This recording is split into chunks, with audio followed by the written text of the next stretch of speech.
ஹரி சிவா வரிசையா 3 பெண்கள் பேசிய பிறகு இப்பொழுது ஒரு ஆண் உங்களுடைய பலத்த கரவொலியோடு பேச வருகிறார். வா தம்பி. சூடி படிக்கையில ஆடி ஆடி படிச்சதெல்லாம் படிப்பறிவு. அறம் செய்ய விரும்புன்னு பெத்த அம்மா சொல்லும் போது தெரிஞ்சதெல்லாம் பட்டறிவு. குரல் படித்து நடந்ததெல்லாம் படிப்பறிவு. குரல் படியே நடப்பதுதான் பட்டறிவு. தம்பி, நீ தான் பேசுறியா இல்லை டிக்டாக்ல வேற யாரும் பேசுறாங்களா? ஐயா, உன் உருவத்துக்கும் அந்த குரலுக்கும் சம்பந்தமே இல்லாமல் இந்த போடு போடுறியா? ஐயா, இந்த சிறிய உருவத்தில் இப்படி கம்பீரமான அந்த அன்னை தமிழை கேட்கும்போது உண்மையிலே மிகப்பெரிய மகிழ்ச்சியார். சூப்பர். நேதாஜியையும் காந்தியையும் பாரதியையும் படிக்க சொல்லியது படிப்பறிவு. நேதாஜியாகவும் காந்தியாகவும் பாரதியாகவும் வாழ சொல்லியது பட்டறிவு. தமிழ்நாட்டு மக்கள் தொகை எவ்வளோனா 6.7 கோடி பேர். அந்த 6.7 கோடி பேர்ல ஒரு வருஷத்துக்கு 1.25 லட்சம் பேர் இன்ஜினியரிங் மட்டும் படிச்சுட்டு வேலை இல்லாம இருக்காங்க. இப்படி படிச்சு முடிச்சுட்டு அவங்களுடைய வாழ்க்கையிலே அவங்களால வெற்றி பெற முடியலையே. இவங்க எப்படிங்க அந்த சமுதாயத்திலையும் இந்த நாட்டிலையும் வெற்றி பெற முடியும்? இன்னைக்கு நிலத்துல தண்ணி இருக்கான்னு பார்க்கறதுக்கு நிறைய மிஷின்லாம் கொண்டு வந்து வச்சு டெஸ்ட்லாம் எடுத்திருக்காங்க. கடைசி பார்த்தா அது தோல்வியில தான் முடியுது. ஆனால் என் தாத்தா உள்ளங்கையில் தேங்காய் வச்சு இந்த இடத்துல நீரோட்டம் இருக்குன்னு துல்லியமாக கணிச்சு சொல்கிறாங்கன்னா இதான் இன்றைக்கு இருக்கக்கூடிய பட்டறிவுக்கும் படிப்பறிவுக்கும் உள்ள வித்தியாசம். ஐயா, முன்னாடிலாம் சிவப்பா இருக்கிறவன் பொய் சொல்ல மாட்டான்னு சொல்லுவாங்க, அப்படியே படிக்கிறவனும் பொய் சொல்ல மாட்டான்னு சொல்லுவாங்க. ஆனால் இன்னைக்கு படிக்கிறவங்களும் சரி படிக்க சொல்லித்தரவங்களும் சரி பொய் சொல்லிட்டு இருக்க சூழ்நிலை உருவாயிடுச்சு நம்ம நாட்டில். கிளாஸ்ல வச்ச டெஸ்ட்ல காப்பி அடிச்ச காலம் போய் தமிழ்நாடுங்கிற ஸ்டேட்ல வைக்கிற டெஸ்ட்ல காப்பி அடிச்சு மாட்டா அவ்வளோ நிலை நம்ம நாட்டில் உருவாயிருக்குன்னா அதான் உண்மை. ஒரு படிச்சவன் வந்து ஒரு கிராமத்தில் நடந்து போயிட்டு இருந்தான். அப்போ ஒரு செக்கு மாடு அங்கே சுற்றிக்கிட்டு இருந்தது. அது கழுத்தில் மணியும் கட்டி விட்டுருந்தாங்க. ஆனால் அந்த மாடை மேய்க்கிறதுக்கு யாருமே இல்லை.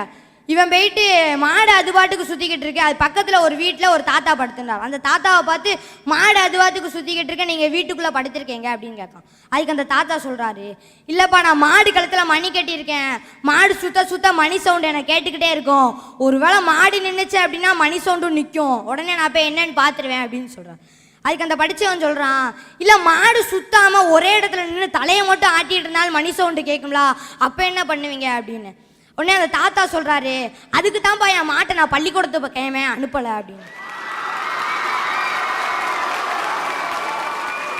ஸோ இன்னைக்கு படித்தவன் அப்படிங்கிறப்ப எப்படி ஏமாத்தலாம் வந்து பேசி என் மாட்டை கெடுத்துப்படாதரா, அது ஒன்றைய மாதிரியே ஏமாற்ற ஆரம்பிச்சிடேன், நான் இதை வச்சு தான் வாழ்க்கையை ஓட்டிக்கிட்டு இருக்கேன்னு இருக்கார். ஸோ இன்னைக்கு படித்தவன் அப்படிங்கிறப்ப எப்படி ஏமாத்தலாம் அப்படின்னு தான் யோசிப்பான். ஆனால் படிக்காதவங்க நேர்மையாக இருந்தாங்க, நாட்டை நல்லா ஆண்டுக்கிட்டு இருந்தாங்க. ஒரு சோப்பு கம்பெனி, அங்கே ஒரு பிரச்சனை என்ன அப்படின்னா சில சோப் பிளேஸ் ஆகாமல் வருது, வெறும் பாக்கெட்டாக மட்டும்தான் வருது. இந்த பிரச்சனைக்கு முடிவு கட்டணும் அப்படின்னு ஒரு மீட்டிங் போடுறாங்க. அந்த மீட்டிங்கில் எல்லாரும் ஒவ்வொரு ஐடியாவை சொல்கிறாங்க. அந்த சோப் பேக்கிங் ஆகி வர இடத்துல ஒரு சென்சர் வைக்கலாம் அப்படின்னு ஒரு ஆள் சொல்கிறார். இன்னொரு ஆள் அந்த சோப் பேக்கிங் ஆகி யார் வருதான்னு பார்க்குறதுக்கு தனியாக ஒரு டீம் போட்டு செக் பண்ண சொல்லலாம் அப்படின்னு சொல்கிறார். அங்கே ஒரு டீ கடையில் வேலை பார்த்துட்டு இருந்தா ஒருத்தங்க அங்கே இருக்க எல்லாருக்கும் டீ கொடுத்துக்கிட்டு இருந்தாங்க. அவங்க பேசுகிறத கேட்டுட்டு அவங்க ஒரு ஐடியாவை சொல்கிறாங்க. என்ன அப்படின்னா, அந்த சோப் பேக்கிங் ஆகி வருது அந்த இடத்துல ஒரு டேபிள் ஃபேனை வைங்க, வெறும் பாக்கெட்டாக இருந்தால் பறந்து போயிடும் அப்படின்னு. படித்தவங்களுக்கு தெரியாது, அங்கே இருக்கிற அந்த டீ கடையில் வேலை பார்த்துட்டு இருந்தவங்களுக்கு தெரியுது. இதான் இன்னைக்கு இருக்கக்கூடிய பட்டறிவுக்கும் படிப்பறிவுக்கும் உள்ள வித்தியாசம். ஆடை இல்லா மனிதன் அரை மனிதன், ஆடை உள்ள மனிதனே முழு மனிதன். அப்படி அனுபவத்தால் ஆடையை நெய்து கொண்டிருக்கும் ஒரு நெசவாளியின் மகனாக கேட்கிறேன், பட்டறிவே என்ற தீர்ப்பை இந்த மாமனிதனிடமிருந்து எதிர்பார்க்கிறேன். ஹரி சிவா ரொம்ப அருமையாக பட்டறிவேங்கிற கருத்தை ரொம்ப அழகாக வலியுறுத்தி பேசினார். என்னுடைய மனமார்ந்த பாராட்டுக்கள். இந்த சிறிய வயதில் இவ்வளவு தைரியமாக பேசிய உன்னுடைய துணிச்சலுக்கு பாராட்டு. மகிழ்ச்சியாக வாழ்வது எப்படி அப்படின்னு 5 புத்தகம் போட்டிருக்காரு ஒருத்தர். போட்டுட்டு தனியாக இப்படி உட்காந்து கர்ச்சிப்பில் அப்படியே கண்ணை தொடச்சிக்கிட்டே இருக்கார். என்னைக்கு இந்த புத்தகம் போட்டனோ அன்னையோடு என் வாழ்க்கையில் இருக்க மகிழ்ச்சியே போயிடுச்சு. என் கூட இருந்த ஃப்ரெண்ட்ஸ் எல்லாம் ஓடி போயிட்டாங்க. ஏன்னா இந்த புத்தகத்தை வாங்குங்கடான்னு சொன்னேன். இதை எவன்டா வாங்கி படிப்பா அப்படின்னு அப்போ போனவனுங்க தான். மகிழ்ச்சியாக வாழ்வது எப்படின்னு புஸ்தகம் போட்டவர் மகிழ்ச்சியாக இல்லை, வெறும் பேப்பரில் எழுதுறதெல்லாம் எதுக்கும் உதவாது. அதுக்கு தான் நம்ம ஊரில் அருமையான ஒரு பதில் சொல்லுவான், சீனி சக்கரை சித்தப்பா சீட்டில் எழுதி நக்கப்பான்னு. சீனின்னு ஒரு பேப்பரில் எழுதுனா அதை தின்னா இனிக்காது, ஏட்டு சுரக்காய் கறிக்கு உதவாதும்பான். அதனால் எது அனுபவத்திலிருந்து பெறப்படுகிறதோ அதுதான் வெற்றி அடையும் அப்படின்னு தம்பி சிவா ரொம்ப அழகாக பேசினார். அவரை தொடர்ந்து தினேஷ் தன் கருத்துக்களை வழங்க வருகிறார். ஐயா, எனக்கு தலைப்பு கொடுத்திருக்கிறது என்னுடைய பார்வையில் படித்தவர்களை ஜெயிக்கிறார்கள். ஒரு மனுஷன் இந்த உலகத்தை பார்க்கணும்னா கண்கள் தேவை. அதே மாதிரி இந்த உலகத்தில் ஒரு மனிதன் வெற்றி பெறணும்னா முதல்ல தேவை அவருக்கு படிப்பறிவு. இன்னைக்கு நம்ம காலைல எந்திரிக்கிறோம், வானொலி கேட்கிறோம், தொலைக்காட்சி பார்க்கிறோம், பேருந்தில் செல்றோம். இதுக்கெல்லாம் காரணம் என்ன? படிப்பறிவின் மூலம் கிடைத்த வெற்றி தானே இதெல்லாம். விண்ணில் இயங்கக்கூடிய செயற்கைக்கோளை இன்னைக்கு மண்ணில் இருந்தே இயக்க முடிகிறது. விண்ணை அளந்து வரும் செயற்கைக்கோளில் ஏற்பட்டுள்ள குறைபாடுகளை இன்னைக்கு மண்ணில் இருந்தே சரி செய்ய முடிகிறதுனா இதுக்கெல்லாம் காரணம் என்னையா? படிப்பறிவின் மூலம் கிடைச்ச வெற்றி தானே. மனித மூளையின் முயற்சினால் தான் இன்னைக்கு உலகமே உயர்வை கண்டிருக்கு. இந்திய பொது வாழ்வுல புது மாற்றத்தை படைக்கணும் அப்படின்னு நினைச்சு சட்டம் என்பது அனைவருக்கும் சமம்னு சட்ட புத்தகத்தை உருவாக்கினவர் டாக்டர் அம்பேத்கர் அவர்கள். அவர் கற்ற உயர்கல்வி இன்னைக்கு அவருக்கு மட்டும் உதவாம சமூகத்தில் ஒரு மாற்றத்தை ஏற்படுத்தினது பாருங்க. அதுதான் இந்த படிப்பறிவினால இந்த உலகத்துக்கு கிடைச்ச ஒரு வெற்றியா நான் பார்க்கிறேன். பல நூல் படித்து நீ அறியும் கல்வி, பொது நலம் நினைத்து நீ வழங்கும் செல்வம். பல நூல் படித்து நீ அறியும் கல்வி, பொது நலம் நினைத்து நீ வழங்கும் செல்வம். பிறர் உயர்வினிலே உனக்கு இருக்கும் இன்பம், இவை அனைத்திலுமே இருப்பதுதான் தெய்வம் அப்படின்னு படிப்பறிவை பத்தி அன்னைக்கே பாடிட்டு போயிட்டாங்கய்யா. மருத்துவத்துறையில முதல் மருத்துவ பெண் பட்டதாரினா முத்துலட்சுமி ரெட்டி. அவங்க படிச்ச கல்வி அவங்களுக்கு மட்டும் உதவாம இந்த சமுதாயத்துல ஒரு மிகப்பெரிய மாற்றத்தை ஏற்படுத்துறது பாருங்க. அதுதான் இந்த படிப்பறிவினால இந்த சமுதாயத்துக்கு கிடைச்ச வெற்றி. புத்தகங்கள் எல்லாரும் படிப்பறிவு மட்டும் படிச்சா போதுமா? கண்டிப்பா போதாது, நானும் ஒத்துக்க மாட்டேன். படிப்பறிவோடு சேர்ந்த புத்தகங்கள் வாசிக்கிறது எப்ப தொடங்குதோ அப்பதான் நீங்க சொல்ற மனிதாபிமானமும் தேசபக்தியும் எல்லாமே வளரும். பெண்கள்கிட்ட கரண்டியை புடுங்கிட்டு அவங்க கையில புத்தகங்களை கொடுங்க, பட்டறிவும் பகுத்தறிவும் படிப்பறிவும் தானா வளரும்னு சொன்னது தந்தை பெரியார். படித்ததினால் அறிவு பெற்றோர் 1000 உண்டு, பாடம் படிக்காத மேதைகளும் பாரினில் உண்டு. படித்ததினால் அறிவு பெற்றோர் 1000 உண்டு. ஐயா, நான் ஒத்துக்கிறேன். ஆனா மோகன்தாஸ் என்கின்ற ஒரு மனிதரை மகாத்மாவா மாத்தினது ஒரு புத்தகம். மார்ட்டின் என்கின்ற ஒரு மனிதரை மார்ட்டின் லூதர் கிங்கா மாத்தினது காந்தி அவர்கள் எழுதிய சத்திய சோதனைங்கிற ஒரு புத்தகம். நீங்கள் கற்கக்கூடிய இந்த படிப்பறிவு என்பது உங்கள் தாய் தந்தையரின் கனவு. அதனை கலைத்து விடாமல் நினைவாக்குங்கள் என்று கூறி விடைபெறுவது உங்கள் திருவாரூர் தமிழ் தினேஷ் பாபு. நன்றி, வணக்கங்கள். நிறைவாக தன் கருத்துக்களை வழங்க ரமணி. ஐயா, அனுபவமே தலை சிறந்த ஆசிரியர். அதனால தான் நான் பேச போறேன், வாழ்க்கையில வெற்றி பெற்றவர்கள் பட்டறிவாளர்களேன்னு. பட்டறிவாளர்களேனா படிச்சு பட்டம் வாங்கினவங்க இல்லைங்க ஐயா, வாழ்க்கையில பட்டு இன்னைக்கு பட்டறிவாளர்களா இருக்காங்களே அவங்கள பத்தி தானுங்க ஐயா பேச போறேன். அதுக்கு ஒரு தலை சிறந்த உதாரணம் கூறணும்னா, நான் தினமும் காலையில ஒரு பஸ்ல போவேங்க ஐயா. அதே பஸ்ல 2 பசங்க வருவாங்க. ஏறி உட்காந்தோடனே அவனை சுடுறா இவனை சுடுறான்னு அந்த வீணா போன பப்ஜி கேமை விளாண்டுட்டு வருவாங்க ஐயா. எதர்ச்சியா அந்த ஒரு நாள் ஒரு அக்கா அந்த பஸ்ஸில் ஏறினாங்க ஐயா. அந்த 2 பசங்க பண்ணுறதை பார்த்து அந்த அக்கா அந்த 2 பசங்களையும் கூப்பிட்டு, சாமி இதெல்லாம் நல்லதில்லை கண்ணு, இதைய விளையாடாதீங்கன்னாங்க ஐயா. அந்த பசங்க அதை பெருசாக எடுத்துக்காமல் விளையாண்டுக்கிட்டே இருந்தாங்க. திரும்பியும் அடுத்த நாளும் அந்த அக்கா அதே பஸ்ஸில் ஏறி அதே பசங்க கிட்ட அந்த விஷயத்தை சொன்னாங்க ஐயா. அந்த அன்னைக்கு அந்த பசங்க அதை பெருசாக எடுத்துக்கல. இதே மாதிரி தினமும் அந்த அக்கா அதே பஸ்ஸில் ஏறி அதே பசங்க கிட்ட அந்த விஷயத்த சொல்லிக்கிட்டே இருந்தாங்க ஐயா. ஒரு நாள் அதில் ஒரு பையனுக்கு பயங்கர கோவம் வந்து அந்த அக்காவை திட்டி போட்டா. எனக்கும் அதை விட பயங்கர கோவம். அந்த 2 பசங்க முன்னாடி எந்திரிச்சு, ஏங்கா உங்களுக்கெல்லாம் அறிவே இல்லைங்களா, அவனுக்கு தான் சொல்ல கேட்க மாட்டேன்றானுங்கல்ல, நீங்கள் எதுக்கு திரும்ப திரும்ப அவனுக்கிட்ட அதையே சொல்கிறீங்கன்னு கேட்டேன். அதுக்கு அந்த அக்கா சொன்னாங்க, இந்த பாலா போன கேம்னால என் பையனை இழந்து நான் அனுபவிக்கிற வழிய அவங்களோட பெத்தவங்களும் அனுபவிச்சிடக்கூடாதுங்கிறதுக்காக நான் சொல்கிறேம்மான்னாங்க.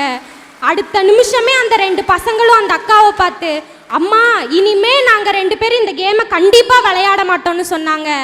அதனால தானுங்க ஐயா சொல்கிறேன், வாழ்க்கையில் ஒரு மனிதன் பெரும் அனுபவம் மட்டுமே அவனை தலை சிறந்த ஆளாக மாற்றுகிறது. அந்த அனுபவம் இன்பமோ துன்பமோ அவன் அனுபவிக்கிற அந்த அனுபவம் மட்டும்தாங்க ஐயா அவனை வாழ்க்கையில் நிதர்சனமான மனிதனா மாத்துது. கொஞ்சம் யோசிச்சு பாருங்களேன், அனுபவம் இல்லாத வாழ்க்கை எப்படி இருக்கும்னு. தோனி இல்லாத கிரிக்கெட் எப்படியோ, தோனி இல்லாத கிரிக்கெட் எப்படியோ, தலை இல்லாத விசுவாசம் எப்படியோ, தளபதி இல்லாத பிகில் எப்படியோ அப்படி இருந்திருக்கும்ங்கய்யா அனுபவம் இல்லாத வாழ்க்கைங்கிறது.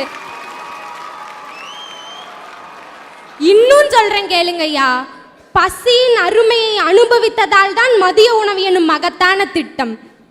காதலின் அனுபவமே தாஜ்மஹால், வீரத்தின் அனுபவமே வெற்றி, பொறுமையின் அனுபவமே சுதந்திரம், போராட்டங்களின் அனுபவமே வாழ்க்கை.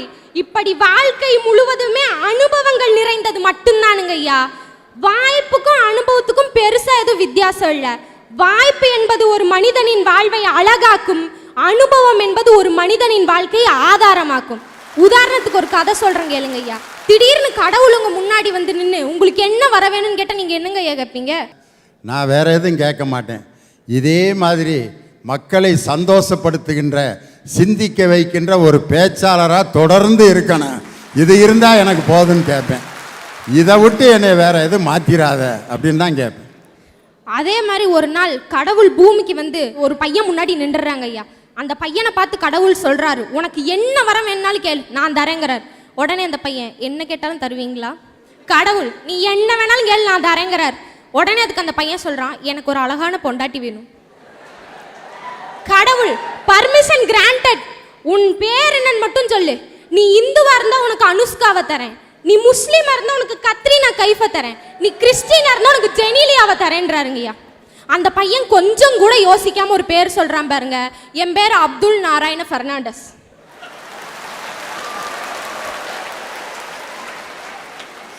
அப்துல் நாராயணன் பெர்னாண்டஸ் அப்படின்னு ஒரு பேரை வச்சு 3ஐயும் கட்டிக்கணும்னு ஆசைப்பட்டிருக்கான். எப்படியாப்பட்ட ஆள் பாருங்க. அதுக்கு அந்த கடவுள் சொல்றாரு, ஒன்ன கட்டிக்கிட்டே என்னால சமாளிக்க முடியல, நீ 3 கேக்குற, கல்யாணம் பண்ணவங்கிட்ட கேள்றா, அத மட்டும் கேட்டேன்னா வாழ்க்கையில நீ கல்யாணமே பண்ண மாட்டேன்னு சொல்லி அந்த இடத்துல இருந்து கடவுள் மறைஞ்சே போயிடுறாருங்க.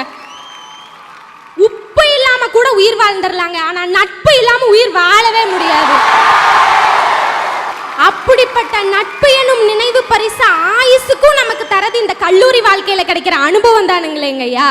எங்களுக்கும் சேர்த்து அவங்களே பதில் சொல்லிட்டாங்க, படிச்சவன் 10 பேர்த்துக்கு வேலை கொடுப்பான். ஆமாங்க, படிச்சவன் கண்டிப்பா 10 பேர்த்துக்கு வேலை கொடுப்பான். ஆனா படிக்காத என் தலைவர் காமராசர் இந்த ஊருக்கே கல்வியவே கொடுத்தாருங்க. அதனால தான் சொல்றேன், பட்டவனால மட்டும்தான் பட்டறிவாளன் ஆக முடியும்னு. படிச்சா வெற்றி பெற முடியாதுன்னு சொல்லலம்மா, படிக்கிறதுக்கே நாங்க படாத பாடுபட்டாதாம ஒரு டிகிரியே தராங்க, அதைத்தாமா நாங்க சொல்ல வரோம். அதனால தானுங்க ஐயா சொல்றேன், வாழ்க்கையில் பட்டு பட்டு மேலெழும்புவனால மட்டும்தாங்க ஐயா பட்டறிவாளனாக முடியும். நல்லதொரு வாய்ப்பிற்கு நன்றி கூறி விடைபெறுகிறேன். நன்றி. மணிமணியாக பேசிய ரமணிக்கு என்னுடைய மனமார்ந்த பாராட்டுக்கள். ஒரு நடிகனுடைய படங்களை நம்ம பார்த்துட்டு வந்தாலே ஆரம்ப காலத்து படத்துக்கும் இப்போ நடிக்கிற நடிப்புக்கும் நிறைய வித்தியாசம் இருக்குது. உதாரணத்துக்கு நமது நடிகர் விஜய் அவர் ஆரம்பத்தில் நடித்த நடிப்பு, உதாரணத்துக்கு ஒரு படத்தில் ஒரு பாட்டு பாடுவார். அப்போ இருந்த அந்த முகபாவனைக்கும் நடிப்புக்கும் இப்போ இருக்கிற நடிப்புக்கும் நிறைய வித்தியாசம் இருக்குது. காரணம் அனுபவம். வண்ண நிலவே வண்ண நிலவே வருவது நீதானா, வாசலிலே வருகிறதே வருவது நிஜம்தானா, ஒரு கோடி நிலாவின் வெளிச்சம் பார்த்தேன் உன் கண்ணில், கண்மூடினால் உன் ஞாபகம் அப்படின்னு ஒரு மேன்லினை வச்சுக்கிட்டு அப்படியே அமைதியாக பாடுவார். இப்போ இதே விஜய்க்கு ஒரு காதல் பாட்டில் எப்படி இருக்கு பாருங்க. கண்டாங்கி கண்டாங்கி கட்டி வந்த பொண்ணு, கண்ணாலே கிறுக்கேத்து கஞ்சா வச்ச கண்ணு உன் கண்ணுக்கு 2 லட்சம் தாரேண்டி அப்படின்னு சொந்த குரல்ல என்ன ரிச்சா பாடுறாருன்னா அது அனுபவம். அதே மாதிரி தலை அடே அப்பா அவருடைய ஆரம்ப காலத்து படத்தில் இருக்க காதல் பாட்டை பாருங்களேன், அது ஒரு டைப்பாக இருக்கும். அவர் பாருங்க, பூவுக்கெல்லாம் சிறகு முளைத்தது எந்தன் தோட்டத்தில், பூவே உந்தன் சிறகாய் முளைத்தது எந்தன் வானத்தில், 30 நாளும் முகூர்த்தமானது எந்தன் மாதத்தில், பூவுக்கெல்லாம் சிறகு முளைத்தது எந்தன் தோட்டத்தில் அப்படின்னு இப்படியே பாடுவார். இப்போ பாருங்க லேட்டஸ்டாக வந்த பாட்டில் என்ன ஒரு காதல் பாட்டை என்ன அருமையாக பாடிட்டு போயிடுறாரு. ஆலுமா டோல்லுமா ஐஷாலக்கடிமா அப்படின்னு ஒரு 2 லைன்லேயே அப்படி கைதட்டு பறக்குது.